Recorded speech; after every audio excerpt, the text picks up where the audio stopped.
ওকে, তো যেটা বলতেছিলাম সেটা হচ্ছে অপটিক্স, এটা বাংলা হচ্ছে আলোক বিজ্ঞান। হ্যাঁ, অপটিক্স হচ্ছে আলোক বিজ্ঞান। সো অপটিক্স পদার্থ বিজ্ঞানের একটা শাখা। Optics is the branch of physics, যেখানে কি করা হয়, লাইটের বিহেভিয়ার বা লাইটের প্রপার্টি নিয়ে আসলে যেখানে আলোচনা করা হয়, এবং লাইটের সাথে কোনো একটা ম্যাটারের ইন্টারেকশনটা কেমন হয় সেগুলো নিয়ে অপটিক্সে আলোচনা করা হয়। এবং একই সাথে লাইটের সাথে রিলেটেড যেসব ইনস্ট্রুমেন্ট আছে, সেই ইনস্ট্রুমেন্ট গুলো কিভাবে তৈরি করা হয়, সেগুলো কিভাবে ইউজ করা হয়, সেগুলো কিভাবে লাইটকে ডিটেক্ট করে, এগুলা নিয়ে আসলে অপটিক্সে আলোচনা করা হয়। অপটিক্সে মেইনলি তিন ধরনের ইলেকট্রোম্যাগনেটিক ওয়েভ নিয়ে আলোচনা করা হয়। একটা হচ্ছে ভিজিবল লাইট, একটা হচ্ছে আলট্রাভায়োলেট লাইট, একটা হচ্ছে ইনফ্রারেড লাইট। ঠিক আছে, তিন ধরনের লাইট নিয়ে অপটিক্স আলোচনা করা হয়। একটা হচ্ছে ভিজিবল লাইট, আর হচ্ছে ভিজিবল লাইটের থেকে কম ওয়েভলেন্থের যেটা আছে সেটা হচ্ছে কি আলট্রাভায়োলেট লাইট, আরেকটা হচ্ছে কি যে ভিজিবল লাইট থেকে আহ, বেশি ওয়েভলেন্থের যেটা সেটা হচ্ছে ইনফ্রারেড লাইট। এই তিন ধরনের লাইট নিয়ে আসলে অপটিক্সে আলোচনা করা হয়। তো লাইটের নিয়ে আহ, আসলে বিজ্ঞানীদের ইনকোয়ারি বলো বা কৌতূহল সেই অনেক আগে থেকেই ছিল। তো যার কারণে বিভিন্ন সময়ে লাইট নিয়ে বিভিন্ন ধরনের থিওরি আসছে। তো লাইটের প্রথম থিওরি দেন হচ্ছে বিজ্ঞানী নিউটন, এবং এই থিওরিকে বলা হয় Newton's corpuscular theory of light. So Newton's corpuscular theory of light, এটাতে কি বলা হয়? এখানে বলা হয় light consists of very tiny particles known as corpuscular. Light হচ্ছে কণা নামক অনেকগুলো ছোট ছোট ছোট ছোট পার্টিকেল দ্বারা তৈরি। ঠিক আছে, অনেক ছোট ছোট পার্টিকেল দ্বারা তৈরি, যেগুলোর নাম দেওয়া হচ্ছে কণা বা কর্পাসকুলার। এবং this corpuscular on emission from the source of light travel in straight line with high velocity. এই কণাগুলা যখন কোন একটা লাইট সোর্স থেকে বের হয়, তখন তারা সরলরেখা বরাবর চলে এবং অনেক বেশি ভেলোসিটিতে সরলরেখা বরাবর চলে। দেন 3 নাম্বার কি বলা হচ্ছিল, যে when these particles enter the eyes, যখন এই কণাগুলো আমাদের চোখে আসে, they produce image of the object and sensational vision, তখন তারা ওই বস্তুর একটা ছবি তৈরি করে এবং আমাদের দেখার অনুভূতি তৈরি হয়। একটা সময় মানুষের ধারণা ছিল যে মোস্ট প্রবাবলি চোখ থেকে আলো গিয়ে আমরা কোনো একটা বস্তু দেখি, কিন্তু আমরা এখন জানি আসলে ব্যাপারটা সেরকম না। ব্যাপারটা হচ্ছে এরকম যে আলোক যে উৎস আছে, যেমন সূর্য বা অন্যান্য লাইট উৎস যেখানে আছে, সেখান থেকে আলো যদি কোনো একটা অবজেক্টের উপর পড়ে এবং সেই আলো রিফ্লেক্ট হয়ে আমাদের চোখে আসলেই শুধুমাত্র আমরা ওই বস্তুটাকে দেখতে পাই। রাতের বেলা যখন কোনো সূর্য থাকে না বা অন্য কোনো আলোক উৎস থাকে না, তখন আমরা কোনো কিছু দেখতে পাই না, এই একটা কারণে। আচ্ছা, এরপর হচ্ছে কর্পাস কলস of different colour have different sizes. এই কণাগুলার সাইজ যদি ডিফারেন্ট হয় তাহলে তাদের কালার গুলো ডিফারেন্ট হয়ে যায়। তো এই ছিল হচ্ছে নিউটনের কণা তত্ত্বের স্টেটমেন্ট গুলা এরকম ছিল। তো এরপরে বিজ্ঞানী হাইগেন সে ওয়েভ থিওরি দেন, তারপরে বিজ্ঞানী ম্যাক্সওয়েল ও ইলেকট্রোম্যাগনেটিক থিওরি দেন, এবং সর্বশেষ বিজ্ঞানী ম্যাক্স প্ল্যাঙ্ক উনি হচ্ছে একটা নতুন থিওরি দেন, যে থিওরিটা এখন আমরা অ্যাপ্লাই করি, সেটা হচ্ছে কোয়ান্টাম থিওরি। সেই কোয়ান্টাম থিওরিতে যেসব কোয়ান্টাম থিওরির যে কথাবার্তা আর এখনকার যে কথাবার্তা, সেগুলো হচ্ছে আর কি পুরোপুরি একদম মানে অ্যাকুরেট। বিজ্ঞানী নিউটন যে কথাবার্তাগুলো বলছিলেন সেই কথাগুলাই আসলে আস্তে আস্তে মডিফাই হয়ে হয়ে আমাদের বর্তমান থিওরিতে এসে পৌঁছেছে। তো বর্তমানে আমরা জানি যে লাইট সত্যি সত্যি অনেক ছোট ছোট পার্টিকেল দ্বারা তৈরি বা ছোট ছোট প্যাকেট আকারে থাকে। ঠিক আছে, লাইট এরকম মানে কন্টিনিউয়াস কোনো জিনিস না, মানে অনবরত লাইট আসবে এরকম জিনিস না। লাইট আসলে ছোট ছোট প্যাকেট আকারে থাকে, কিন্তু অনেক লাইট যদি একত্রে থাকে তখন আমাদের কাছে যেরকম মনে হয় যে না, লাইট তো মনে হয় অনেক অনবরত একটা জিনিস। আমরা জানি যে পানি পানি যেরকম ফোটায় ফোটায় পড়ে, আমাদের বাসার পানির ট্যাপ থেকে যদি আমরা পানির ট্যাপটা আস্তে আস্তে বন্ধ করি, তাহলে দেখা যাবে একটা পর্যায়ে গিয়ে পানি শেষে গিয়ে ফোঁটা ফোঁটা পড়তে। তো পানি অ্যাকচুয়ালি ফোঁটা ফোঁটাই পড়ে, কিন্তু অনেক ফোঁটা একসাথে হইলে অনেক বেশি পানি মনে হয়। ঠিক একইভাবে লাইটের ক্ষেত্রে সেম কথা প্রযোজ্য। লাইট হচ্ছে এরকম ছোট ছোট প্যাকেট আকারে থাকে। তো অনেকগুলা প্যাকেট মিলে কি হয়, অনেকগুলা প্যাকেট মিলে হচ্ছে পুরো লাইটটা তৈরি হয়, এবং এই প্যাকেট গুলাকে বলা হয় ফোটন বা কোয়ান্টা। ঠিক আছে, এই প্যাকেট গুলাকে বলা হয় ফোটন বা কোয়ান্টা। এবং আমরা জানি যে লাইট সবসময় সরল পথে চলে, স্ট্রেট লাইনে চলে, এবং লাইটের ভেলোসিটি হচ্ছে সর্বোচ্চ 3 × 10⁸ মিটার পার সেকেন্ড। এটা হচ্ছে ম্যাক্সিমাম ভেলোসিটি, এর চাইতে বেশি ভেলোসিটি হওয়া পসিবল না। তারপর আমরা এটাও জানি যে লাইটের ওয়েভলেন্থের ডিফারেন্স যখন হয় তখন কালার ডিফারেন্স হয়। আমরা জানি violet, indigo, green, yellow, orange বিভিন্ন ধরনের লাইট আছে, এবং সবগুলা লাইটেরই হচ্ছে ওয়েভলেন্থ হচ্ছে ভিন্নতা আছে, এবং ওয়েভলেন্থের ভিন্নতা থাকার কারণেই হচ্ছে ডিফারেন্ট ডিফারেন্ট কালার তৈরি হয়। আচ্ছা, আমরা মেইনলি লাইটের 3টা থিওরি নিয়ে পড়বো এই এই হচ্ছে চ্যাপ্টারে। একটা হচ্ছে interference of light, diffraction of light and polarization of light. এই 3টা টপিক নিয়ে আমরা তাহলে পড়াশোনা করব। তো শুরুতেই আমরা পড়বো ইন্টারফারেন্স অফ লাইট। তো ইন্টারফারেন্স অফ লাইট পড়ার জন্য আমাদের একটা কনসেপ্ট সম্পর্কে ধারণা রাখতে হবে, সেটার নাম হচ্ছে হাইগেনস প্রিন্সিপাল বা হাইগেনের নীতি। তো হাইগেনস প্রিন্সিপালে বিজ্ঞানী হাইগেন আসলে কি বলছেন, উনি আসলে ওয়েভ ফ্রন্ট নিয়ে কথা বলছেন। তো আমাদের আসলে আগে জানতে হবে তাহলে ওয়েভ ফ্রন্ট জিনিসটা কি। ওয়েভ ফ্রন্ট জিনিসটা হচ্ছে এইরকম যে যদি কিছু মানে 5টা 7টা কণা সমদশা সম্পন্ন হয়, তাহলে সেই সমদশা সম্পন্ন কণাগুলা যে পথে অবস্থান করে সেই পথটাকে বলা হয় ওয়েভ ফ্রন্ট। ঠিক আছে, আহ এই ওয়েভ ফ্রন্টটা হচ্ছে স্ফেরিক্যাল বা গোলকীয় হতে পারে, বা প্ল্যানার বা সমতল হতে পারে। আমরা যদি চিন্তা করি যে এখানে এটা যদি একটা গোলকীয় ওয়েভফ্রন্ট হয়, এর মানে কি বলতেছে যে এইখানে যদি 5টা কণা থাকে, সেই 5টা কণার দশা হচ্ছে সেম, সেই 5টা কণা হচ্ছে সমদশা সম্পন্ন। 5টা কণার দশা হচ্ছে সেম, তারা সমদশা সম্পন্ন, এবং এই সমদশা সম্পন্ন যে কণাগুলো আছে, এই কণাগুলার যে সঞ্চার পথ, সেই সঞ্চার পথকে বলা হয় ওয়েভ ফ্রন্ট বা তরঙ্গমুখ। তো তরঙ্গমুখ 2 ধরনের হতে পারে, একটা হচ্ছে সমতল আর একটা হচ্ছে গোলকীয়। যেমন এখানে এই যে সমতল ওয়েভফ্রন্ট দেখানো হয়েছে, এটা এরকম সোজাও হতে পারে, আবার এখানে গোলকীয় বা স্ফেরিক্যাল ওয়েভফ্রন্ট দেখানো হয়েছে। তো হাইগেন্সের প্রিন্সিপালে বলা হয় যে এইরকম যে কোনো একটা ওয়েভফ্রন্টের প্রত্যেকটা পয়েন্ট থেকে নতুন নতুন তরঙ্গ তৈরি হয়।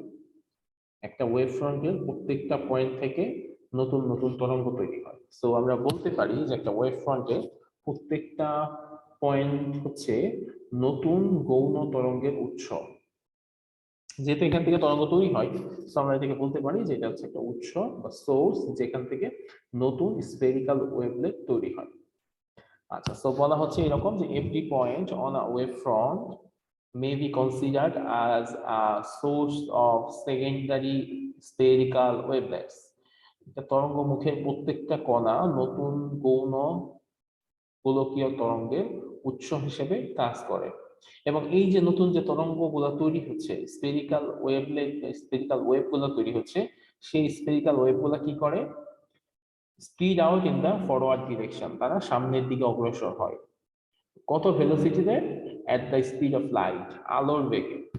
তার মানে একটা তরঙ্গ মুখের প্রত্যেকটা পয়েন্ট থেকে নতুন নতুন তরঙ্গ তৈরি হয়, এবং তরঙ্গগুলা লাইটের ভেলোসিটিতে সামনের দিকে অগ্রসর হয়। ঠিক আছে, আচ্ছা। The new wave front is the tangential surface to all of these secondary wavelets.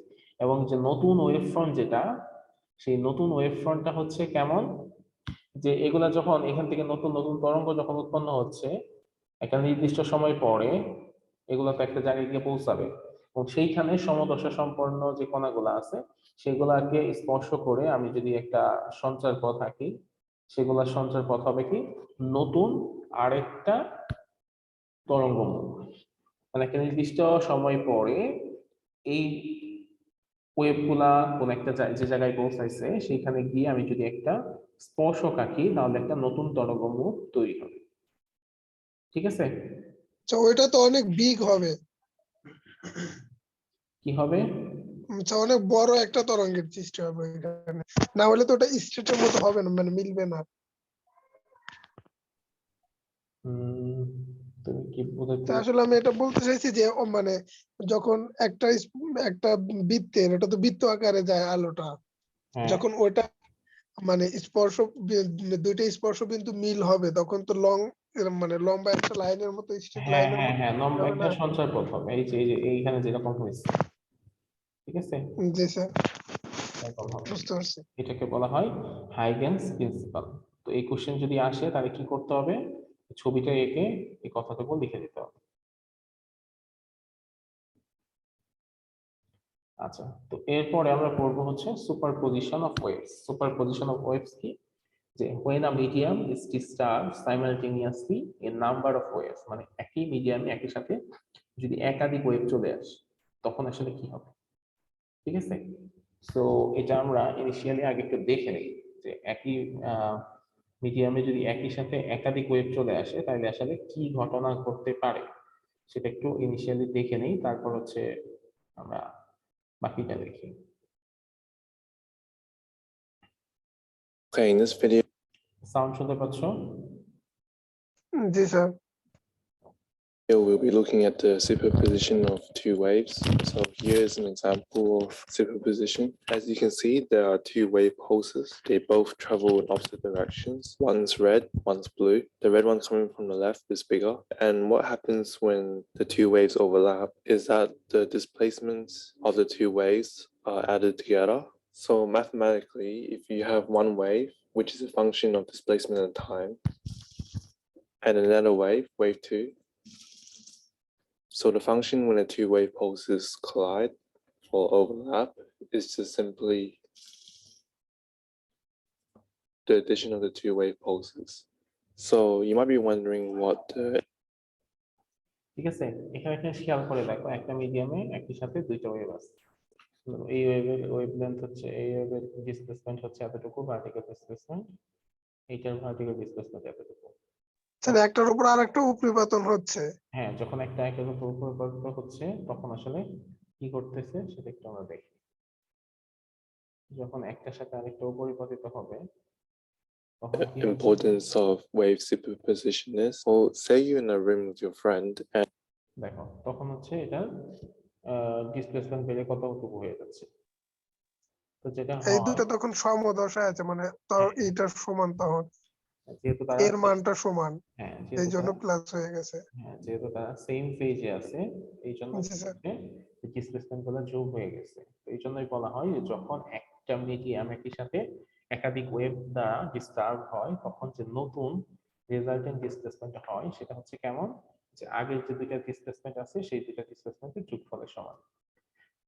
ঠিক আছে, তো এই জিনিসটা প্রথম বিজ্ঞানী যিনি হচ্ছে এই জিনিসটা প্রথম দেখেন, বিজ্ঞানী ইয়াং, উনি নিজে আসলে জিনিসটা কিভাবে ব্যাখ্যা করছিলেন। উনি বলছিলেন যে when two undulations from different origin, যখন দুইটা ডিফারেন্ট জায়গা থেকে বা ডিফারেন্ট উৎস থেকে দুইটা আন্দোলন তৈরি হয় এবং দে কোইনসাইড, তারা কোইনসাইড করে একটা একটা উপরে পড়ে, either perfectly or very nearly, একেবারে পারফেক্টলি তারা একটা একটা উপর পড়ে বা কাছাকাছি ভাবে পড়ে। In direction, their joint effect is a combination of the motions belonging to it. তাদের জয়েন্ট ইফেক্টটা কি হবে, দুইটার মোশনের কম্বিনেশনে তাদের জয়েন্ট ইফেক্টটা তৈরি হবে, এরকম বলছে। তো আমরা ধরে নেই যে লেট আস কনসিডার যে আমাদের দুইটা ওয়েভ এরকম হয়েছে এবং প্রথম ওয়েভের ডিসপ্লেসমেন্ট হচ্ছে y1 এবং দ্বিতীয় ওয়েভের ডিসপ্লেসমেন্ট হচ্ছে y2। তাহলে কি হবে, নতুন যে রেজাল্টেন্ট ওয়েভটা তৈরি হবে সেই ওয়েভটা হবে y, এবং সে y ইজ ইকুয়াল টু কি হবে, y is equal two y1 plus y2। এবং এটা কখন হবে, যখন তারা সেম ফেজে থাকবে। ঠিক আছে, সেম ফেজে থাকলে এরকম হবে। আর যদি অপোজিট ফেজে থাকে তখন কি হবে, y is equal two y1 minus y2। y is equal to y1 minus y2. Sir opposite ফেজের কোনো মানে এক্সাম্পল আছে নাকি স্যার এখানে? অপোজিট ফেজের আসলে অ্যানিমেশন নাই, কিন্তু জিনিসটা আমি তোমাদের একটু দেখাই। জিনিসটা হবে এরকম যে ধরো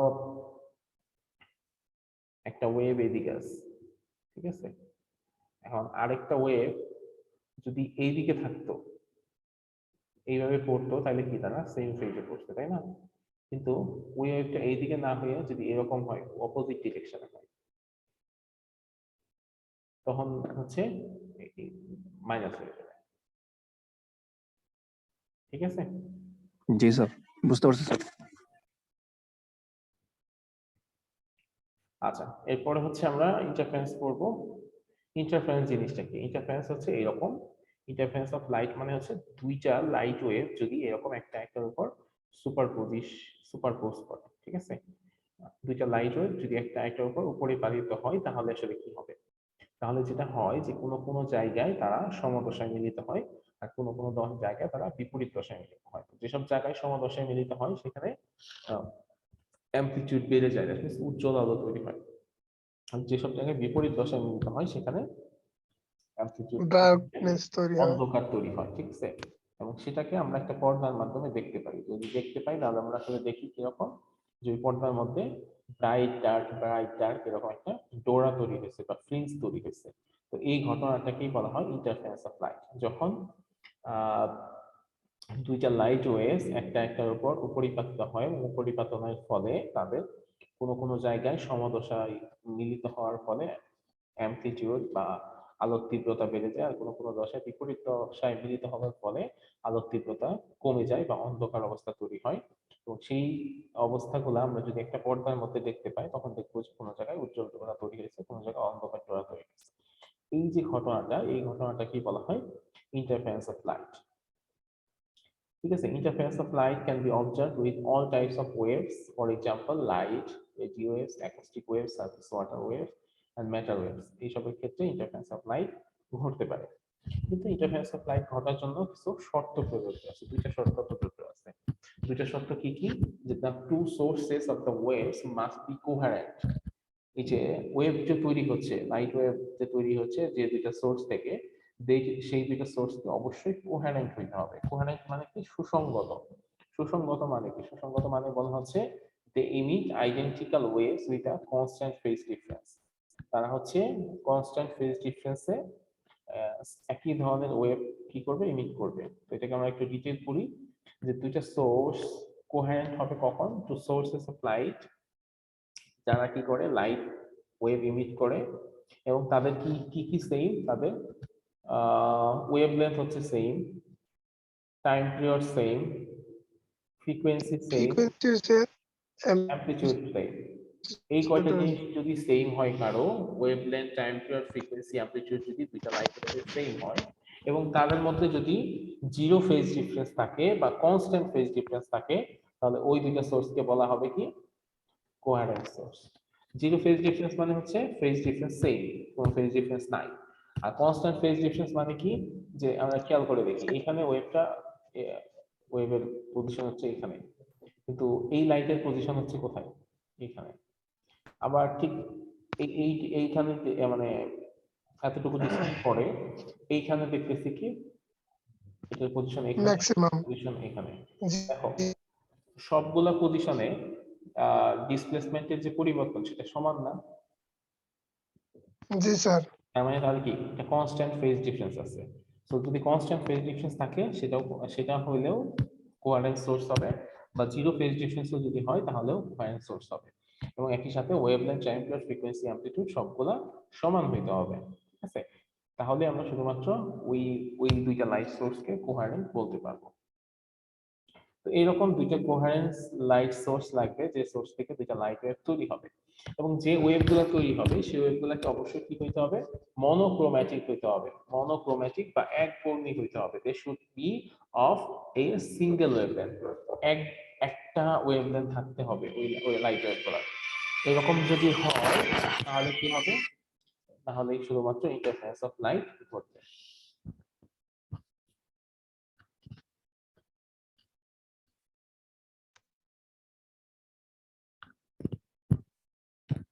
হ্যাঁ, ওয়ালাইকুম আসসালাম।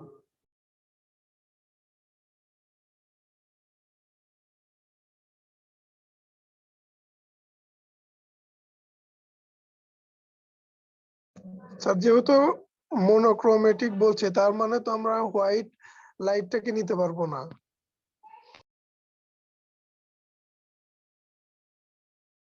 মিয়া দেখলেন না স্যারের কল আসছে। দুলাল একটু থামো থামো, রিল্যাক্স হও, বুঝছো? দুলাল তুমি দিয়ে নিজের সাথে কথা বলো ভাই। পাগল হয়ে গেছে দুলাল। ভাই মজা আচ্ছা, হ্যাঁ, বলো। যে মনোক্রোমেটিক বলছে তার মানে তো আমরা হোয়াইটটাকে নিতে পারবো না, কারণ ওটার মধ্যে তো 7টা কালারই আছে। হ্যাঁ হ্যাঁ, হোয়াইট লাইটটা আমরা নিতে পারবো না, কারণ সেখানে 7টা রং আছে, ঠিক আছে। কিন্তু আমরা ইন্ডিভিজুয়ালি Okay, যে কোনো কালার নিতে পারবো, সোডিয়াম লাইট নিতে পারবো, লেজার নিতে পারবো।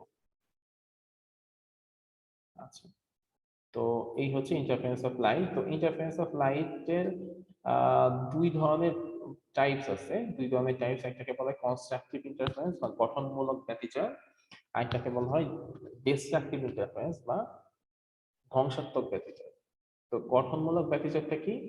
যখন সেম ফেজে থাকে তখন যে ইন্টারফারেন্স হয় তখন হচ্ছে কনস্ট্রাকটিভ ইন্টারফারেন্স হয়। দ্যাট মিন্স একটা ওয়েভের ক্রেস্ট মানে একটা ওয়েভের শীর্ষ আর একটা ওয়েভের শীর্ষের উপর গিয়ে পড়ে। আমরা জানি যে একটা ওয়েভে কি কি থাকে, একটা ক্রেস্ট থাকে, তাই না, তরঙ্গ শীর্ষ, আর একটা ওয়েভে ট্রাফ থাকে, দ্যাট মিন্স তরঙ্গ পার।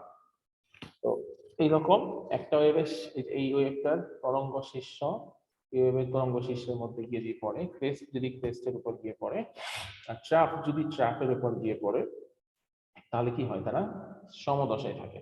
তো সমদশায় থাকলে কি হয়, ওয়েভ এই ডিসপ্লেসমেন্ট গুলো বেড়ে যায়, তো বেড়ে গিয়ে অ্যামপ্লিটিউডটা এরকম বড় হয়ে যায়।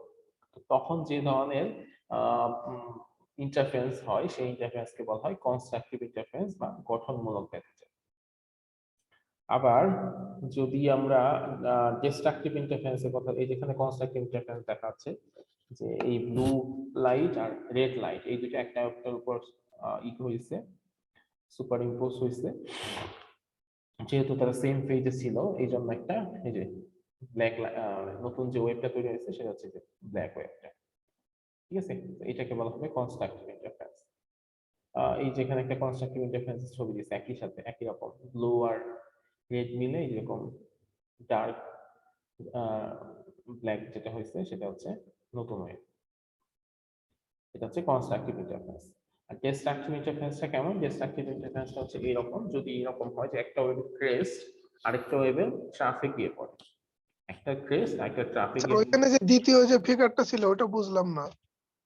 এটা নিচে নিচে নিচে একদম নিচেরটা, হ্যাঁ। এটা ডিস্ট্রাকটিভের জন্য ও আচ্ছা আচ্ছা, তো এখানে যেটা হবে কি, একটা ওয়েভের ক্রেস্ট একটা ওয়েভের ট্রাফের উপর গিয়ে পড়বে। যেখানে এই ফিগারে যদি আমরা দেখি যে এটা হচ্ছে একটা ওয়েভ, এই ওয়েভের ক্রেস্ট এটার সাথে মিলছে কি আরেকটা ওয়েভের ট্রাফ, তাই না?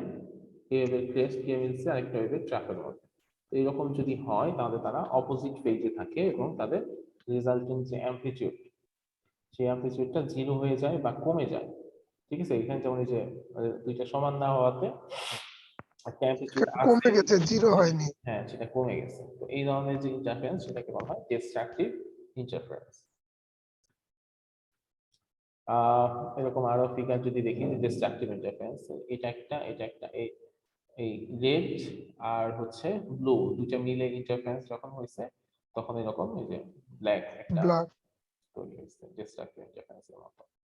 যদি এমন হয় যে দুইটা ওয়েভ সমান, তখন এই যে সিমিলার ফেজে পড়ার কারণে তারা বড় হয়ে গেছে, আর অপোজিট ফেজে পড়ার কারণে কোনো ওয়েভই নাই স্ট্রেট লাইন। অ্যামপ্লিটিউড সমান হয়ে গেছে, হ্যাঁ।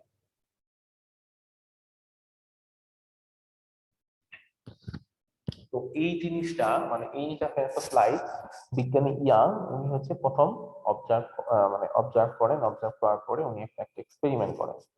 সেই এক্সপেরিমেন্টের নাম হচ্ছে youngs double slit experiment, young এর দ্বিচির পরীক্ষা। সেই এক্সপেরিমেন্টটা আসলে কেমন ছিল? আহ সেই এক্সপেরিমেন্টটা ছিল হচ্ছে এরকম। আচ্ছা, আমি তোমার ল্যাপটপটাতে চার্জে বসিয়ে নিই।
আচ্ছা, ইয়াং এর ডিসির পরীক্ষা, এটা আসলে লাইট কিন্তু আসলে একই, লাইটকে আসলে ওয়েভও বলা যায়, লাইটকে আবার পার্টিকেলও বলা যায়।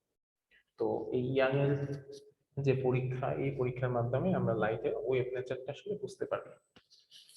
পরীক্ষাটা কেমন ছিল, যে উনি শুরুতে একটা লাইট এখান থেকে ফেলছেন, এই জায়গা থেকে একটা লাইট ফেলছেন, ঠিক আছে, একটা স্লিটের মধ্য দিয়ে যখন লাইটটা পাস করছে, লাইটটা এরকম স্ফেরিক্যাল হয়ে গেছে। তো সেই স্ফেরিক্যাল লাইটটা আমি সামনে আরো দুইটা স্লিট রাখছি, স্লিট মানে হচ্ছে ছিদ্র আর কি, ঠিক আছে, দুইটা ছিদ্র রাখছি। এখন একটু খেয়াল করে দেখো, এই লাইটটা যখন এই ছিদ্র দিয়ে বের হবে, ধরো এই পাশে একটা লাইট ছিল, সেম লাইট, একটা লাইট, সেই লাইটটা যখন সামনে এরকম দুইটা ছিদ্র থাকবে এবং সেই ছিদ্র দিয়ে ওই দুইটা লাইট বের হবে, দুইটা তখন ডিফারেন্ট লাইট হিসেবে আচরণ করবে, কিন্তু তারা কি আইডেন্টিক্যাল না, তাদের সবকিছু সেম না, তাদের জি স্যার, যেহেতু ওয়েভ একই উৎস থেকে ফ্রিকোয়েন্সি, বের হয়েছে। হ্যাঁ, যেহেতু তারা একই উৎস থেকে তৈরি হওয়া, কিন্তু একই উৎস থেকে তৈরি হওয়ার পরে দুইটাকে আমি ডিফারেন্ট লাইট বানিয়ে ফেলছি। সো তাদের অ্যামপ্লিটিউড, ফ্রিকোয়েন্সি, এই সবগুলা কি হয়ে যাবে, সেম। সেম থাকবে, কিন্তু দুইটা ডিফারেন্ট স্পিড দিয়ে বের হওয়ার কারণে দুইটা ডিফারেন্ট লাইট হয়ে যাবে, কিন্তু তারা কিন্তু অবশ্যই কোহারেন্ট সোর্স থেকে উৎপন্ন হওয়া লাইট। তো এই কোহারেন্ট সোর্স থেকে উৎপন্ন হওয়া লাইট যখন তারা একটা আরেকটার উপর উপরিপাতিত হবে, তখন কোনো কোনো জায়গায় তারা সমদশায় মিলিত হবে, আর কোনো কোনো জায়গায় তারা বিপরীত দশায় মিলিত হবে। তো যেসব জায়গায় সমদশায় মিলিত হবে সেই সব জায়গায় উজ্জ্বল আলো তৈরি হয়, আর যেসব জায়গায় বিপরীত দশায় মিলিত হবে সেই সব জায়গায় অন্ধকার আলো তৈরি হয়। সেটাই আমরা পিছনে যদি একটা পর্দা রাখি, সাদা পর্দা, সেই পর্দার মাধ্যমে সেটা আমরা আসলে দেখতে পাবো।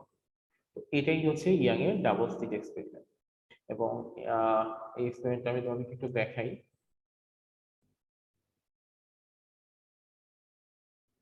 এটা বাংলা ইয়াং এর ডিসির পরীক্ষা না? হ্যাঁ, ইয়াং এর দ্বিতীয় পরীক্ষা।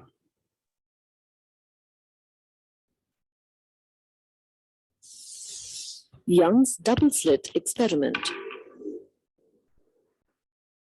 Interference in light waves from two sources was first demonstrated by Thomas Young in 1801. A schematic diagram of the experimental setup is shown here. Light was made to pass through a slit SO.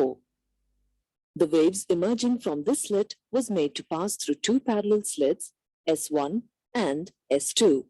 These two slits served as a pair of coherent light sources because waves emerging from them originate from the same wave front and therefore maintain a constant phase relationship. Thomas Young observed that the light from S1 and S2 produced on the viewing screen a visible pattern of bright and dark parallel bands called fringes. What causes bright and dark fringes?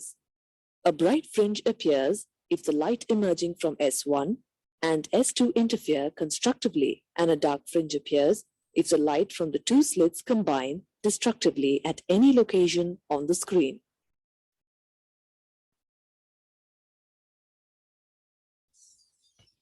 Young's double slit experiment.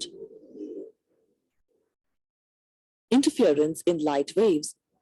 আচ্ছা, এখন কি একটু মানে জিনিসটা practical idea হয়েছে যে কিভাবে তৈরি হয়?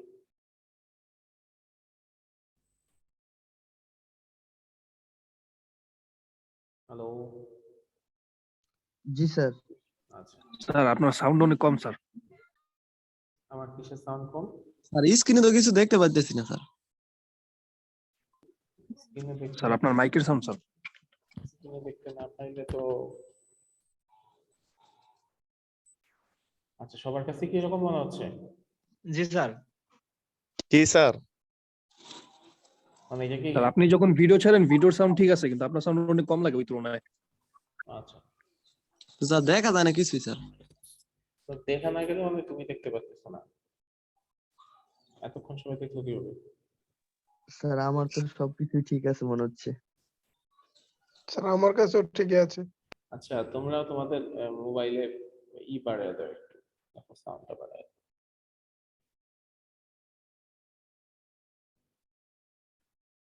ওকে, তো এখানে যেটা সেটা হচ্ছে কি, যে এই এক্সপেরিমেন্টের সেটআপটা আসলে কিভাবে করা হয়?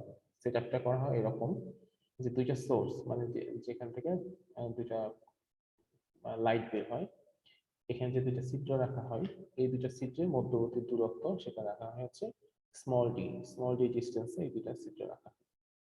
এবং এই জায়গা থেকে এই স্লিট থেকে এবার যদি স্ক্রিন রাখা হয়, সেই স্ক্রিনের মধ্যবর্তী দূরত্ব রাখা হয়েছে ক্যাপিটাল ডি। Capital D. ঠিক আছে, আর এই পাশে যে ফ্রিঞ্জ গুলো তৈরি হয়, ব্রাইট ফ্রিঞ্জ, তারপর একটা ডার্ক ফ্রিঞ্জ, তারপর আবার bright fringe, dark fringe, bright fringe. এটার দূরত্ব হচ্ছে এক্স। আচ্ছা, এই একটা ব্রাইট ফ্রিঞ্জ থেকে আরেকটা ব্রাইট ফ্রিঞ্জের মধ্যবর্তী দূরত্ব হচ্ছে এক্স, বা একটা X. ডার্ক ফ্রিঞ্জ থেকে একটা ডার্ক ফ্রিঞ্জের মধ্যবর্তী দূরত্ব হচ্ছে এক্স। এক্স। তো এই এটা নিয়ে যদি আমি একটা জিনিস দেখাই, এটাকে যদি সহজভাবে একটু ছবিটা আঁকি, তাহলে হচ্ছে এরকম যে S1 থেকে S2 দুটো স্লিটের মধ্যবর্তী দূরত্ব হচ্ছে d, এই সোর্স থেকে বা স্লিট থেকে স্ক্রিন পর্যন্ত ডিসটেন্স হচ্ছে ক্যাপিটাল D। পর্দার দূরত্ব। আচ্ছা, আর একেবারে সেন্টার ফ্রিঞ্জ থেকে ফার্স্ট যে ব্রাইট ফ্রিঞ্জ সেটা যে দূরত্ব সেটা হচ্ছে x। এখন খেয়াল করে দেখো যে এই লাইটটা যখন এখান থেকে এখানে পৌঁছাবে, সে যতটুকু ডিস্টেন্স অতিক্রম করতেছে, আর S2 জায়গা থেকে একটা লাইট যদি এখানে পৌঁছায়, সে একটা নির্দিষ্ট জায়গা মানে একটা ডিস্টেন্স অতিক্রম করতেছে। এখন দুইটার ডিস্টেন্স কি সমান হবে? না স্যার, ভিন্ন ভিন্ন হবে। সমান হবে না, ভিন্ন হবে, তাই না? তার মানে তাদের মধ্যে একটা পাথ ডিফারেন্স থাকবে। তো এখানে তার মানে তাদের মধ্যে যতটুকু ডিস্টেন্স, বেশি দূরত্ব, সেটা কতটুকু? এই যে এখান থেকে, সেটা হচ্ছে যে এখান থেকে এই পর্যন্ত, তাই না? এইটুকু হচ্ছে বেশি ডিস্টেন্স।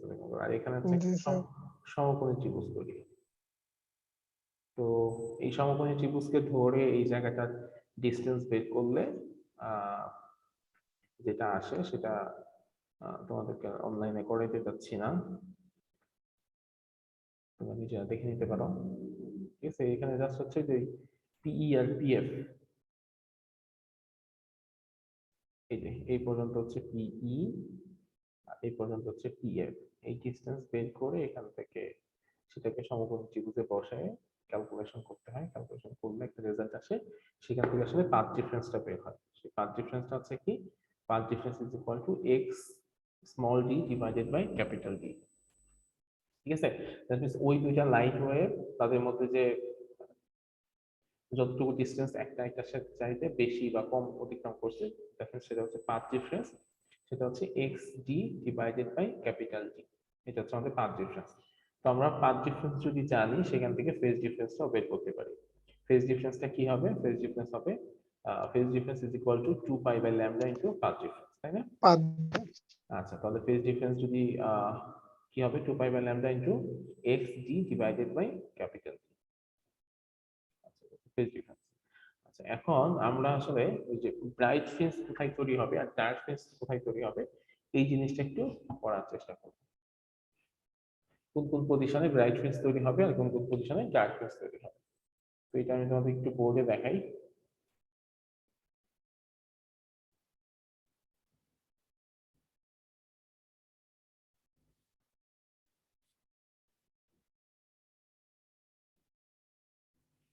আচ্ছা, তোমরা আমাদের বোর্ডটা দেখতে পাচ্ছ, তাই তো? জি স্যার। জি স্যার, দেখা যায়।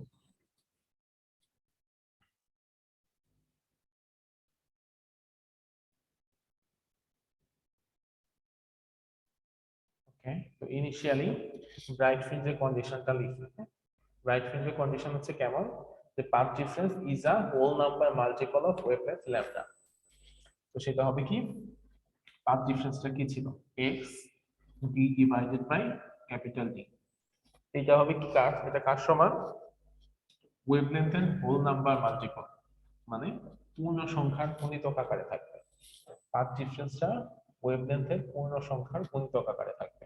That means x d by D, এটা হচ্ছে path difference is equal to n lambda, যেখানে এন এর মান হচ্ছে কত? 0 1 0 1 2 3 4 এরকম আর কি, যে কোনো মান 0 1 2 3 4 এরকম যে কোনো মান হইতে পারে। ঠিক আছে, তো এখান থেকে আমি যদি x এর মানটা বের করি, x ইজ ইকুয়াল টু কি হবে? x is equal to n lambda d divided by d. আচ্ছা, দেখতে পাচ্ছ এটা? জি স্যার। আচ্ছা, এই যে ইকুয়েশনটা, এই ইকুয়েশনটা আমাকে this equation gives the distance of the bright fringe from the point C, that means একেবারে মিডল পজিশনে, মিডল একেবারে এরকম যখন আমি একটা ছবি আঁকছিলাম,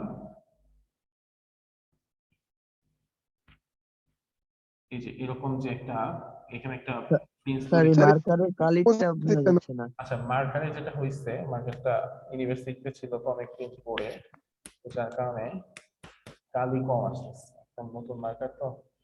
তুমি কি ইউনিভার্সিটিতে আছেন এখন? হ্যাঁ, আমি ইউনিভার্সিটিতে আছি।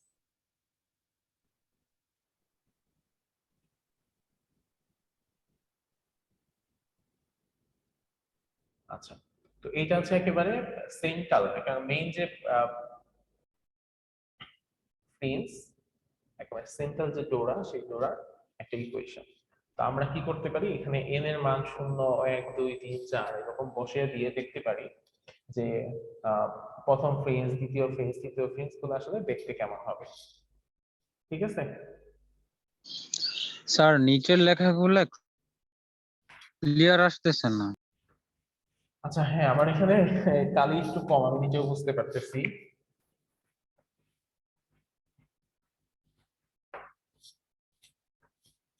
উপর থেকে দেখতে পারি না।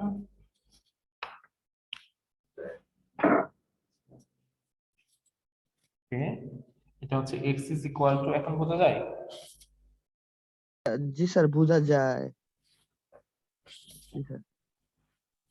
এটা ছিল x t divided by t is equal to n lambda। ঠিক আছে? So x is equal to n lambda d divided by d। তো এখানে যদি আমি n এর বিভিন্ন মান বসাই তাহলে আসলে কি হবে সেটা একটু দেখার চেষ্টা করি। n এর মান যদি হয় 0, n এর মান যদি 0 হয় তাহলে x কি হবে? x হবে 0, তাই না? n যদি 0 হয় তাহলে x 0 হবে না এখানে? জি স্যার। আচ্ছা, তারপরে n যদি হয় 1 তাহলে x1 কি হবে? Sir lambda D by d, lambda capital D by d, lambda capital d by d by small d. Small. n যদি 2 হয় তাহলে কি হবে? তাহলে n is 2 equal to- lambda capital D by small d. Sir একেবারে বোঝা যাচ্ছে না লেখা। আচ্ছা, আমি দেখি, আমি আসলে প্রবলেমে পড়ছি যে আমি ল্যাপটপ রেখে যে আমার রুমে গিয়ে একটা মার্কার নিয়ে আসবো, সে সময়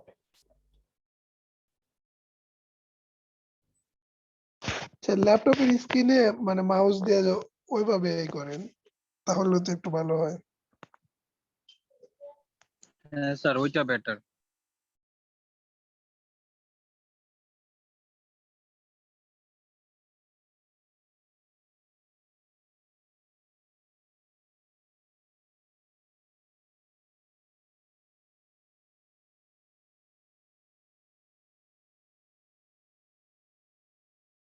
আচ্ছা, এখানে যেটা দেখতেছিলাম সেটা হচ্ছে কি, the path difference is a whole number multiple of wavelength lambda, that means path difference is equal to n lambda, that means lambda পূর্ণ সংখ্যার গুণিতক। so n is equal to কি হবে? 0 1 2 3 4 5 এরকম মান হবে। so is equal to x সমান কি হবে? n lambda d divided by d। আচ্ছা, এখন যখন আমরা n এর মান 0 বসাবো তখন x এর মান হচ্ছে 0, যখন n এর মান 1 তখন x এর মান হচ্ছে lambda d by d, যখন n এর মান 2 সেটা হচ্ছে 2 lambda d by d, যখন n এর মান 3 সেটা হচ্ছে 3 lambda d by d। That means এই পজিশন গুলাতে, এই পজিশন গুলাতে কি হবে? আমার ব্রাইট ফ্রিঞ্জ তৈরি হবে। ঠিক আছে? আমরা ইসের ক্ষেত্রে, স্টেশনারি ওয়েভের ক্ষেত্রে যেরকম পড়ছিলাম না, ঠিক একইভাবে ব্রাইট ফ্রিঞ্জের ক্ষেত্রেও সেম জিনিস। তো এখন যদি তোমাকে বলা হয় যে পরপর দুইটা ব্রাইট ফ্রিঞ্জের মধ্যবর্তী দূরত্ব কত, কিভাবে বের করবা? আচ্ছা, তাহলে x2 থেকে x1 বাদ দিয়ে দেবো। আচ্ছা, তাহলে x2 থেকে x1 বাদ দিবা, বা x1 থেকে x0 বাদ দিবা, বা x3 থেকে x2 বাদ দিবা, যে কোনো পরপর দুইটা বাদ দিলেই হবে। তো x2 এর মান কত? 2 lambda d by d, 2 lambda d by d। R x1 এর মান হচ্ছে ল্যামডা ডি বাই ডি। তাহলে কি থাকবে, দুইটা ল্যামডা ডি বাই ডি থেকে যদি একটা ল্যামডা ডি বাই ডি বিয়োগ করি তাহলে কত থাকে? একটা lambda capital D by small D. হ্যাঁ, lambda capital D by small D. তার মানে এটা হচ্ছে পরপর দুইটা ব্রাইট ফ্রিঞ্জের মধ্যবর্তী দূরত্ব। ঠিক আছে, পরপর দুইটা ব্রাইট ফ্রিঞ্জের মধ্যবর্তী দূরত্ব হচ্ছে ল্যামডা ডি বাই ডি। ঠিক আছে, ক্লিয়ার এই পর্যন্ত? জি স্যার।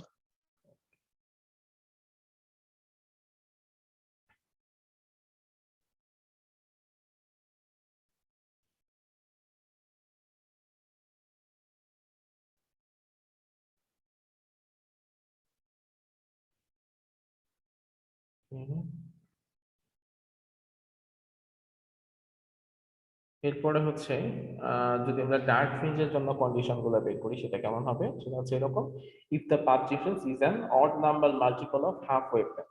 যদি পাথ ডিফারেন্সটা হাফ ওয়েভলেন্থের বিজোড় সংখ্যার গুণিতক হয় তাহলে আমরা কি পাবো? ডার্ক ফ্রিঞ্জ পাবো। পাথ ডিফারেন্স যদি হাফ ওয়েভলেন্থের বিজোড় সংখ্যার গুণিতক হয় তাহলে ওই সময় কি আমরা ডার্ক ফ্রিঞ্জ পেয়ে যাব। তো সেটা কেমন, সেটা হচ্ছে এরকম যে এক্স ডি বাই ডি সমান সমান কি হবে, x d by d, এটা হচ্ছে আমার path difference x d by d, that will be half ওয়েভলেন্থে বিজোড় সংখ্যার গুণিতক। হাফ ওয়েভলেন্থ কি, ল্যামডা বাই 2। আর বিজোড় সংখ্যা মানে কি, বিজোড় সংখ্যা মানে হচ্ছে 2n প্লাস 1 যদি দেই তাহলে এটা অবশ্যই একটা বিজোড় সংখ্যা হবে। দেখো 2n প্লাস 1 এর মান জি n এর যে কোনো মান বসাইলে এটা বিজোড় হবে। n এর মান যদি 0 বসাও তাহলে হবে 1, n এর মান 1 বসাইলে হবে 3, 2 বসাইলে হবে 5, তারপর 3 বসাইলে হবে কি 7, 4 বসাইলে হবে 9। মানে n এর মান আমরা যাই বসাই না কেন 2n প্লাস 1 কি হবে, বিজোড় হবে। ঠিক আছে, আচ্ছা। সো পাথ ডিফারেন্সটা কি হবে, হাফ ওয়েভলেন্থের বিজোড় সংখ্যার গুণিতক। আচ্ছা, সো এখান থেকে যদি আমি x এর মান বের করি, x is equal to 2n plus 1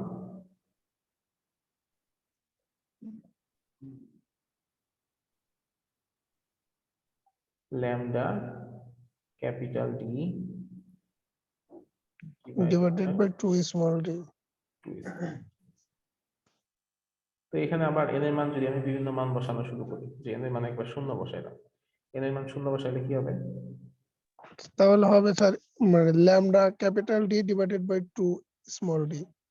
হ্যাঁ সেটা হবে কি lambda capital D divided by small d, lambda d divided by 2d। আচ্ছা, n এর মান যদি আমি 1 বসাই তখন কি হবে, আচ্ছা তাহলে হলো 3 lambda capital D by 2 small d. আচ্ছা 3 lambda capital D capital D divided by small d. small d। ঠিক আছে, আচ্ছা। তো এটা হচ্ছে 3,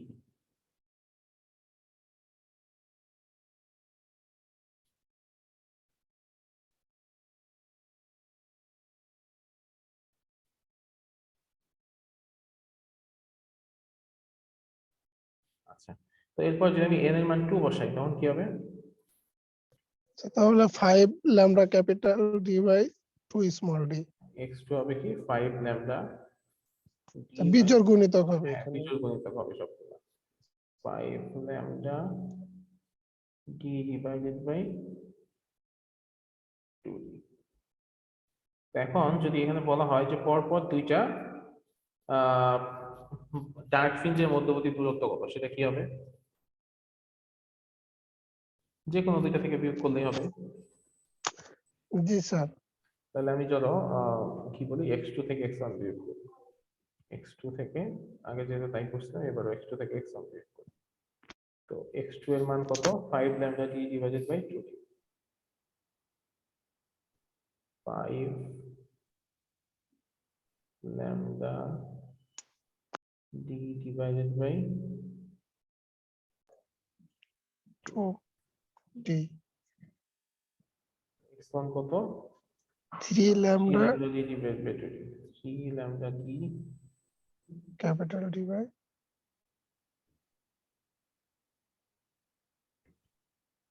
2 small. 2d যদি কমন নেই তাহলে কি থাকে 2d কমন নিলে উপরে থাকে 5 lambda d minus 3 lambda d তাই না জি স্যার স্যার এমনি মানে লিখে দেন যে 2 lambda capital D by 2 small d তারপর 2 কেটে দিলে হ্যাঁ তাহলে এখান থেকে যদি আমি 2 কেটে দেই তাহলে কি থাকতেছে lambda capital D by small d. lambda d divided by small d তো মনে করে দেখো ব্রাইট ফ্রিঞ্জের জন্য Same. কি ছিল সেম ছিল না জি স্যার ব্রাইট ফ্রিঞ্জের জন্য same।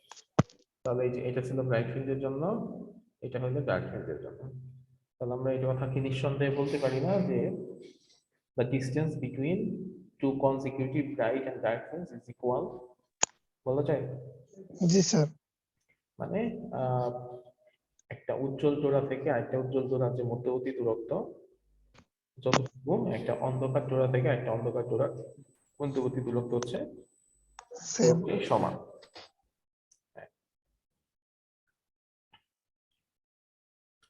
তো এই যে মধ্যবর্তী দূরত্ব এটাকে বলা হয় ফ্রিঞ্জ উইডথ ঠিক আছে the distance between any two consecutive bright আর ডার্ক ফ্রিঞ্জ এটাকে বলা হয় ফ্রিঞ্জ উইডথ ঠিক আছে this is known as fringe width fringe width বলা হয় এখন আমাকে একটু বলো তো যে এটা তো ছিল যে একটা ব্রাইট ফ্রিঞ্জ থেকে আরেকটা ব্রাইট ফ্রিঞ্জ বা একটা ডার্ক ফ্রিঞ্জ থেকে আরেকটা ডার্ক ফ্রিঞ্জ এখন আমি যদি এরকম বলি যে একটা ব্রাইট ফ্রিঞ্জ থেকে আরেকটা ব্রাইট ফ্রিঞ্জের মধ্যবর্তী দূরত্ব কত স্যার আবার একটু বলেন মানে একটা এটা কেমন ছিল যে একটা ব্রাইট ফ্রিঞ্জ থেকে আরেকটা আরেকটা ব্রাইট ফ্রিঞ্জের মধ্যবর্তী দূরত্ব হচ্ছে ফ্রিঞ্জ উইডথের সমান তো এখন আমি যদি বললাম যে একটা ব্রাইট থেকে মাঝখানে একটা ডার্ক আছে এই ডার্ক ফ্রিঞ্জের মধ্যবর্তী দূরত্ব কত আচ্ছা তাহলে ওইটা ডিভাইডেড বাই 2 মানে lambda d capital D divided by 2 small d হবে মানে ডিভাইডেড বাই 2 হয়ে যাবে হ্যাঁ দ্যাট মিন্স ফ্রিঞ্জ উইডথের অর্ধেক হবে তাই না জি স্যার অর্ধেক ফ্রিঞ্জ উইডথের অর্ধেক তো সেটা হচ্ছে কি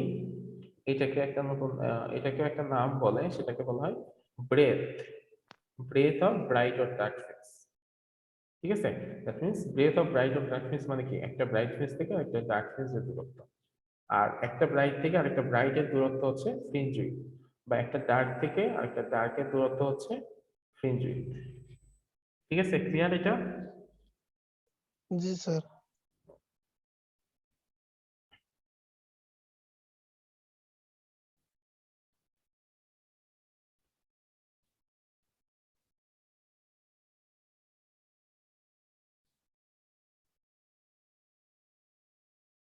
আচ্ছা তুমি কি ইউনিভার্সিটিতে যাও কেউ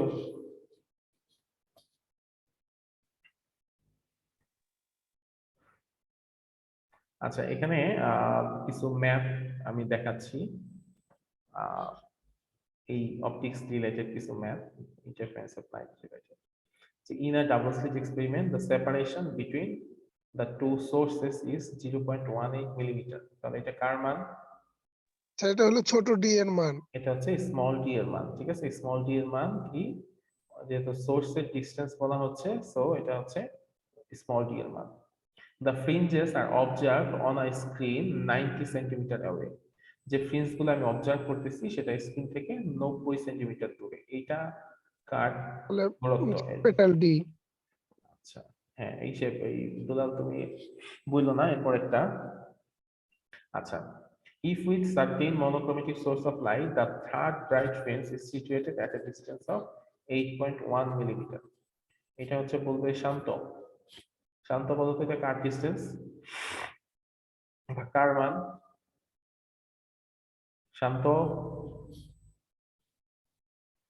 নাই রবিন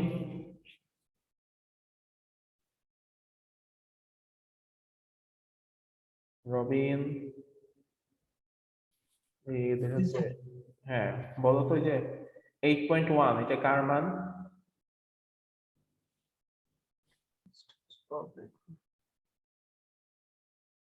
স্যার এটার মানে একবার দেখি হ্যাঁ দেখো বলা হয়েছে যে তৃতীয় যে ব্রাইট ফ্রিঞ্জ সেটা 8.1 মিটার মিলিমিটার দূরত্ব অবস্থিত, তাহলে এটা কার মান হবে? নো স্যার, এক্স্যাক্টলি বলতে পারছি না এটা। এটা ডি এর মান না স্যার? না, ডি এর মান তো এই যে আমি পেয়ে গেলাম। আচ্ছা, কে পারবে বলতে? আচ্ছা পারবো। বলো। আচ্ছা, ওটা হলো এক্স এর দূরত্ব, কিন্তু ওটা হচ্ছে 3 নাম্বার, মানে উজ্জ্বল ব্রাইট যে মানে ডোরাটা আছে উজ্জ্বল ডোরা। হ্যাঁ, 3 জি, নাম্বার উজ্জ্বল দূরত্ব, ঠিক আছে। তো 3 নাম্বার উজ্জ্বল ডোরা যেহেতু, তার মানে কি মাঝখানে কি আছে? 1 নাম্বার 2 নাম্বার আছে। So, যে কোনো একটা ডোরা দূরত্ব কি হবে?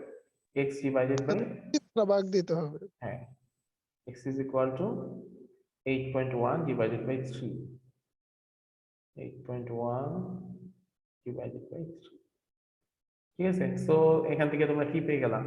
x এর মান পেয়ে গেছো, স্মল d পেয়ে গেছো, ক্যাপিটাল D পেয়ে গেছো। তাহলে সেখান থেকে ল্যামডার মান বের করা যাবে না?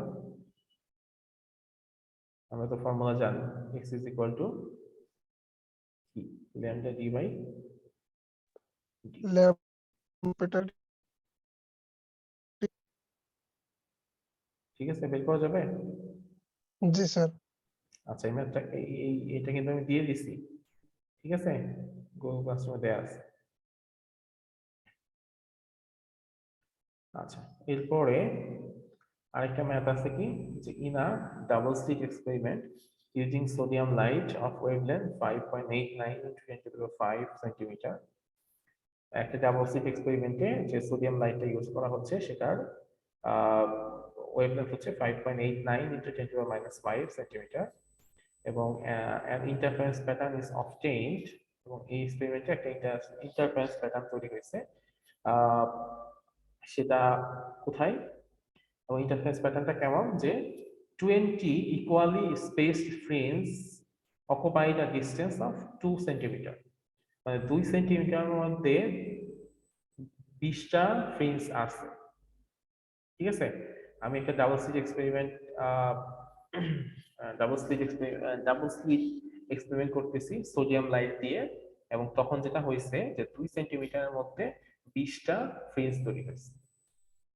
এরপরে আমি সেটআপটা সেম রাখছি, শুধুমাত্র সোডিয়াম লাইটটা সরায় ফেলছি, সরায় সেখানে অন্য একটা লাইট দিছি, যে লাইটের ওয়েভলেন্থ আমি জানি না। এবং এরপরে আমি যে রেজাল্ট পাইছি সেটা হচ্ছে কি 2.4 সেন্টিমিটারের মধ্যে 30টা ফ্রেমস পাওয়া গেছে। তাহলে আমাকে বের করতে বলছে যে পরবর্তীতে আমি যে লাইটটা ইউজ করলাম সেই লাইটের ওয়েভলেন্থ কত। তো আমরা এক্স এর মানটা আলাদা আলাদা ভাবে দুইটার যা আছে ওটা বের করে নেই। হ্যাঁ, এক্স এর মানটা আলাদা করে বের করতে হবে। তো প্রথম ক্ষেত্রে x1 এর মান যদি বের করতে চাই, এখানে কি বলছে 2 সেন্টিমিটারের মধ্যে 20টা ফ্রেমস আছে, তাহলে 20টা একটা ফ্রেমসের দূরত্ব কত হবে? 2 ডিভাইডেড বাই 20। 20 আচ্ছা, দ্বিতীয়টার ক্ষেত্রে বলা হচ্ছে x2 ইজ ইকুয়াল টু কি হবে? 2.4 ডিভাইডেড বাই 30, হ্যাঁ, 2.4 সেন্টিমিটারের মধ্যে 30টা 30টা। আছে, হ্যাঁ, 2.4 divided by 30। So x1 x2 মান আমরা খুব সহজে পেয়ে গেলাম। এখন আমরা যে ফর্মুলা জানি সেটা হচ্ছে কি x is equal to lambda D by D. তো এখন বলো, এই ক্যাপিটাল ডি আর স্মল ডি দুইটা ক্ষেত্রে কি চেঞ্জ হয়েছে? কোন ক্ষেত্রে না সেম। এটা কিন্তু চেঞ্জ হয় না, এটা হচ্ছে সেম বা কনস্ট্যান্ট আছে এই ম্যাথের ক্ষেত্রে। সো কনস্ট্যান্ট যদি থাকে তাহলে কি আমরা এটা বলতে পারি x is proportional to lambda? G sir. বলা যায় না? আচ্ছা, এটা বলা যায়। আচ্ছা, এটা যদি বলা যায় তাহলে আমরা কি এটাও বলতে পারি না x1 is equal two x1 by x2 সমান সমান lambda 1 by lambda lambda 1 by lambda 1 by lambda 2। তো তাইলে x1 x2 এর মান আমরা জানি, এই যে lambda 1 এর মান তো দেয়া আছে তাই না?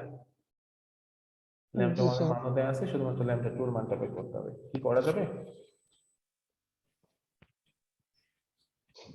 মাসুদ জানা পারবা এটা?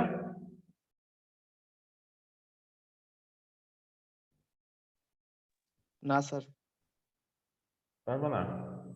কোথায় পারবা না? হ্যাঁ,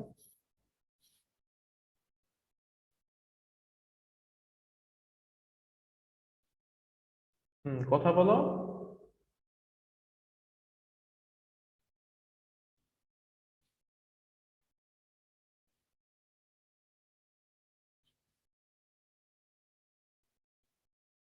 এই মাসুদ জানা কই গেল? জি স্যার আছি হ্যাঁ, কথা বলো না কেন? স্যার অফ ছিল তো সেজন্য বুঝতে হ্যাঁ, পারিনি বলো, পারবে না কেন এটা? কোথায় বুঝো নাই বলো? স্যার আবার একটু দেখতে হবে ভিডিওটা আমাকে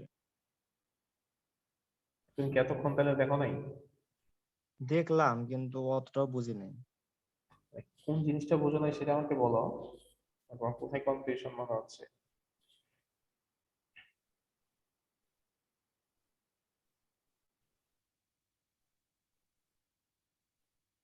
স্যার মাঝখানে একটু ছিলাম না তো সেই জন্য হ্যাঁ, সেটা বলতে হবে।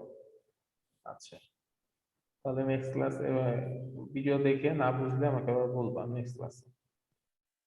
আচ্ছা ঠিক আছে আচ্ছা, এখানে এই টাইপের আরো কয়েকটা ম্যাথ আছে, এই যে এটা একটা ম্যাথ আছে, এটা প্রথম ম্যাথের মতোই। তারপরে সেকেন্ড পেজেও এই পর্যন্ত ম্যাথ আছে, এই ম্যাথগুলো তোমরা বাসায় দেখবা। হ্যাঁ, দেখার পরে যদি না পারো তাহলে নেক্সট ক্লাসে আমাকে বলবো। আরো 3টা ম্যাথ আছে এরকম সেম টাইপেরই, যে প্রথম ম্যাথটার মতো বা প্রথম ম্যাথটার চাইতেও সহজ। তো যদি কোনো প্রবলেম হয় তাহলে নেক্সট ক্লাসে আমাকে বলবো ম্যাথের কথা। ওকে, তো এরপরে হচ্ছে নিউটনস রিং নামে একটা কনসেপ্ট আছে, এই কনসেপ্টটা জাস্ট আমি একটু বলবো। সেটা হচ্ছে নিউটনস রিং, এটা হচ্ছে ইন্টারফারেন্স একটা ফেনোমেনা, যেখানে ইন্টারফারেন্স প্যাটার্ন তৈরি হয়। এটা হচ্ছে লাইটের রিফ্লেকশনের মাধ্যমে, মানে দুইটা সারফেসের মধ্যে লাইটের রিফ্লেকশন হয়ে একটা ইন্টারফারেন্স প্যাটার্ন তৈরি হয়, এবং সেই প্যাটার্নটা দেখতে রিং এর মতো। এবং রিং এর মতো হওয়ার কারণে বিজ্ঞানী নিউটনের নাম অনুসারে এটার নাম দেওয়া হয় হচ্ছে নিউটনস রিং, যেহেতু উনি সর্বপ্রথম 1717 সালে এটা স্টাডি করে। এবং মানে কি কি সারফেস, মানে একটা প্লেন সারফেস বা একটা ফ্ল্যাট সারফেস, আর একটা হচ্ছে প্ল্যানো কনভেক্স লেন্স। এরকম একটা ফ্ল্যাট সারফেস আর একটা হচ্ছে প্ল্যানো কনভেক্স লেন্স, দুইটা লেন্সের মধ্যে লাইটের রিফ্লেকশনের ফলে এরকম হচ্ছে রিং এর মতো কিছু প্যাটার্ন তৈরি হয়। এটার জন্য এটার নাম বলা হয় নিউটনস রিং। জিনিসটা কেমন থাকে?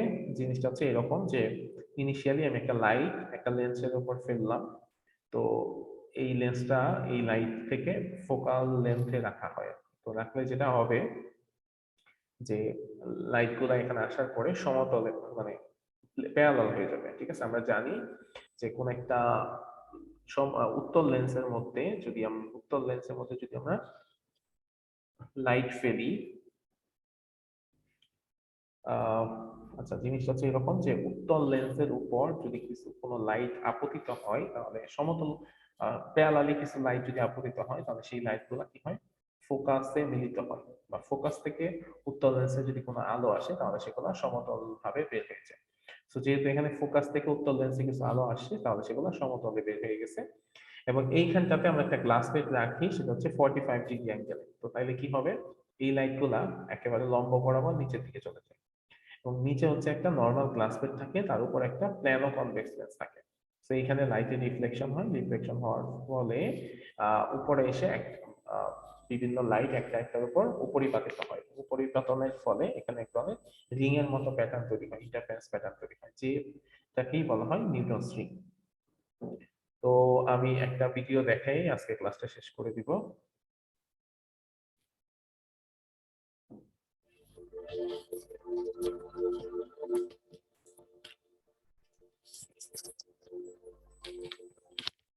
Newton's rings. The phenomenon of Newton's rings, named after Isaac Newton, is an interference pattern caused by the reflection of light between two surfaces, a spherical surface and an adjacent flat surface.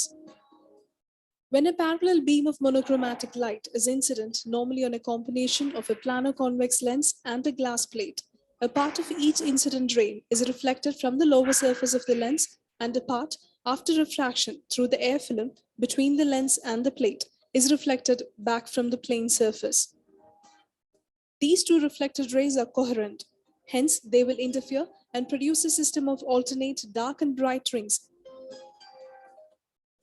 Apparatus: monochromatic light, wooden mount.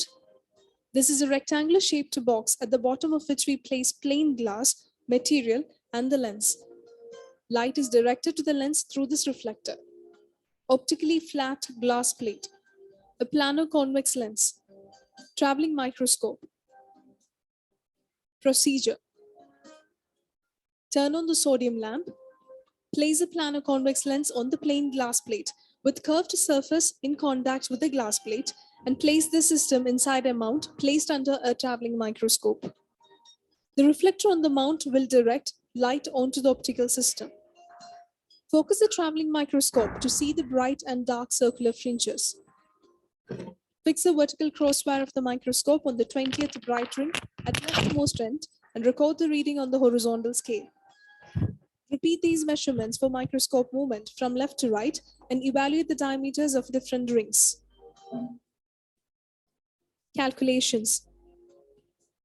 The main scale has 20 divisions in between 2 centimeter readings, and the vernier scale has 50 total divisions. So the least count of microscope is 1 by 20 divided by 50 is equal to 0.001. Take the reading of main scale just before the 0th position of vernier scale. Only one line of the vernier scale will coincide with the main scale. Take the reading of that point from vernier scale. So the reading can be calculated as main scale reading plus the product of vernier scale reading and least count.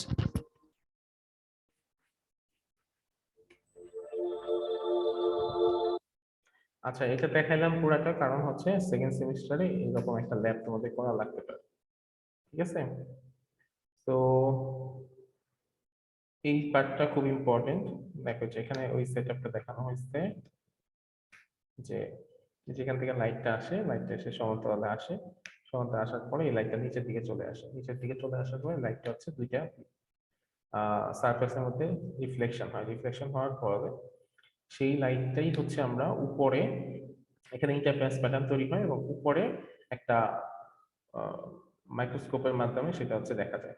মানে normal চোখে কিন্তু অবশ্যই এটা দেখা যাবে না। ঠিক আছে, এবং এই এক্সপেরিমেন্ট করতে হয় পুরোপুরি একটা ডার্ক রুমে, এরকম একটা অন্ধকার Sodium lamp. রুমে করতে হয়। Place a planar convex lens on the plain glass plate with curved surface. এরকম একটা পুরোপুরি অন্ধকার একটা রুমের মধ্যে এক্সপেরিমেন্টটা করতে হয়। ঠিক আছে, এরকম একটা সেটআপ, নিউরোসিং এর একটা সেটআপ থাকে। ঠিক এইরকম, এই যে দেখো একটা মানুষ দেখা যাচ্ছে এখানে এক্সপেরিমেন্ট করতেছে, তাই না? ঠিক এইরকম একটা অন্ধকার রুমে এই এক্সপেরিমেন্টটা করতে হয়। ঠিক আছে, এবং নর্মাল চোখে স্বাভাবিকভাবে ইন্টারফারেন্স প্যাটার্ন গুলো দেখা যাবে না, এইরকম একটা মাইক্রোস্কোপের মাধ্যমে উপর থেকে দেখতে হয়। এবং রিং গুলো একেবারে হুবহু এইরকমই আসে। ঠিক আছে, এরকম কিছু রিং আসে, এগুলাকেই বলা হয় প্রত্যেকটা রিং। এবং এরকম রিং এর ডায়ামিটার গুলো আমাদের আসলে বের করতে হয়, একটা রিং এর ডায়ামিটার কতটুকু, বা এখানে কোন লাইটটা ইউজ করছি সেই লাইটের ওয়েভলেন্থ কত, এই ধরনের এক্সপেরিমেন্ট করতে হয়। তরঙ্গ দৈর্ঘ্য দেখে হুম। স্যার জি1টা